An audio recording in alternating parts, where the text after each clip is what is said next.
You ask Tiger to solve. This deals with linear equations with one unknown. The final result is x equals -6.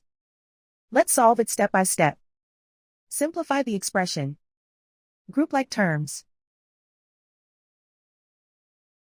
Simplify the arithmetic. Group all x terms on the left side of the equation. Subtract x from both sides. Group like terms.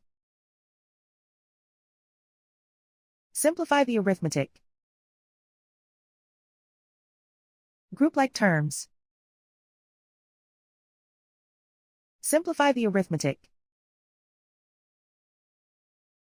Group all constants on the right side of the equation. Subtract 28 from both sides.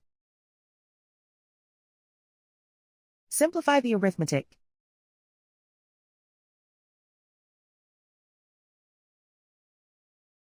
And so the final result is x equals -6.